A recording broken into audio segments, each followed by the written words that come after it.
Hey everyone, Matt from Workshop Tinkers here. So, didn't have quite the materials they wanted for this drawing I've done in another video. But I think I got close enough, so today, now, I'm going to try to build this. We'll see. I'm hoping a piece I just saw, if it's big enough, I'm going to do both these parts at the same time. Less kick because longer than it is wide. Here I start with a simple cut. I'm using a clamp down tool. I don't remember what it's exactly called. It's something like Easy Edge or something like that.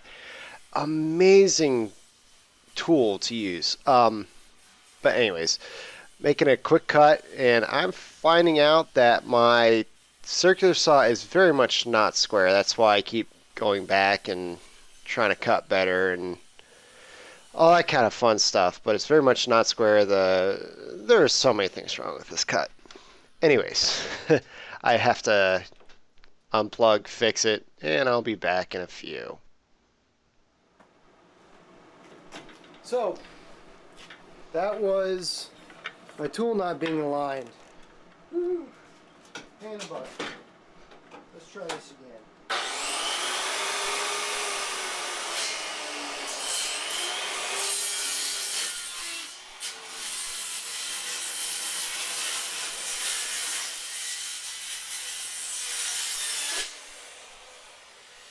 Much more square, but I'm off.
Now I'm going through with my dado blade and making the cuts for the shelves. They're not exactly even. They honestly don't matter. You can see where I've accidentally done the wrong direction. I had a brain fart. Yay. But I'm doing this all in a single piece, and I'll cut it in half later on, so that everything is exactly even. It's already been cut to height, so I don't really care about that, but I want the shelves to be even and easy to use.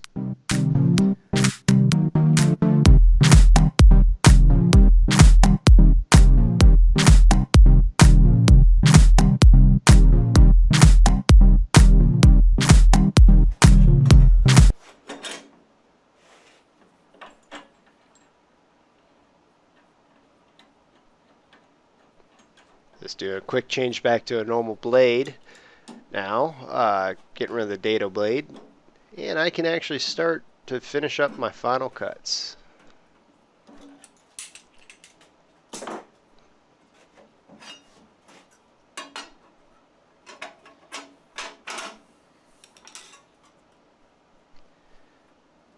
One good thing about this table saw, it does have good inserts that work pretty darn well. One bad thing is it's not exactly the easiest to change out, even compared to other similar tools. It just doesn't have much resistance. Yeah, that's a good word.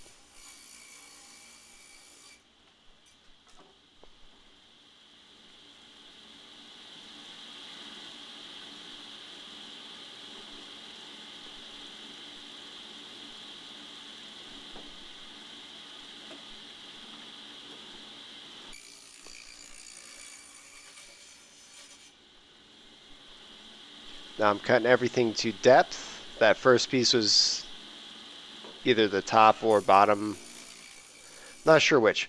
Either way, I have, before I changed out the dado, I have cut the recess for the back stop piece. You can see a little bit, maybe if you glance at it. I don't remember if I hold it up to the camera or not.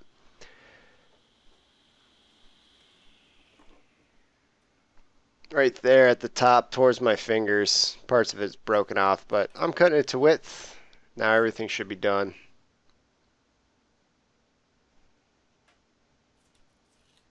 Okay. Oh, now my next step is to cut out the back and the actual inserts themselves. Lots of cutting.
What I'm doing here is I was just double checking to make sure everything lined up. I wanted to make sure I didn't have a brain fart and mess up some just silly mistake somewhere. I'm using Titebond 2. I like Titebond 2. I need to get some Titebond 3 for some of my outdoor work, but for now, glue is better than no glue if it's permanent. Of course, I'm using Brad's now, Brad Nailer, because I have it, I love it, I use it all the time.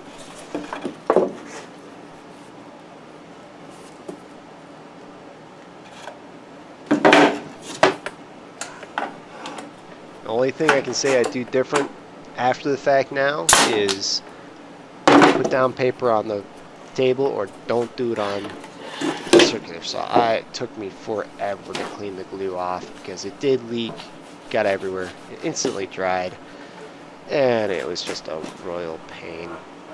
Here I'm using paper towels to try to clean it all up. It just doesn't clean up. Put down paper of some way, shape, or form. If you don't have paper, newspaper works awesome.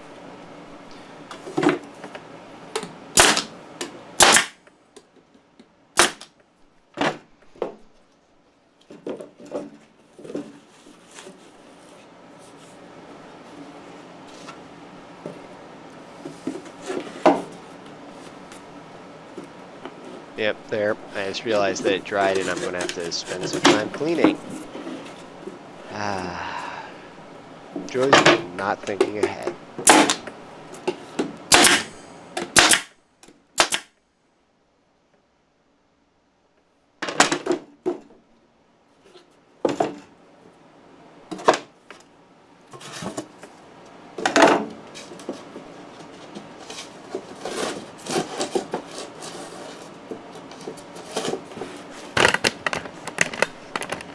See there where I messed up and went the wrong direction? It doesn't really affect it at all. It just looks bad, but it's hidden in the back.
One thing I will mention is dados don't work for me all that well on plywood. It just wants to rip out, but it's good enough for this job.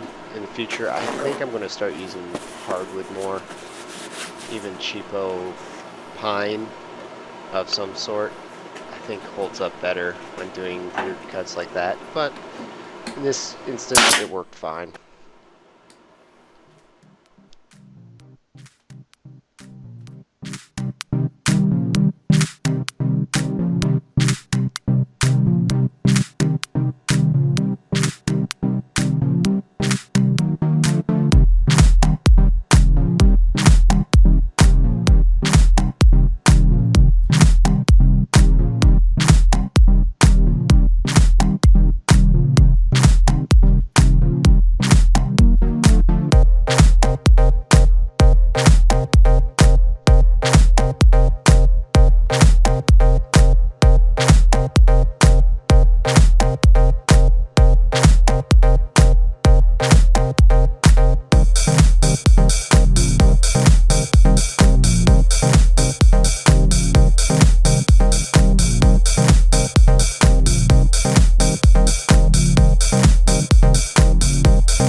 What I'm doing here is I'm just putting on paste wax, just to, you know, keep the surface nice, give it a little bit of a sheen.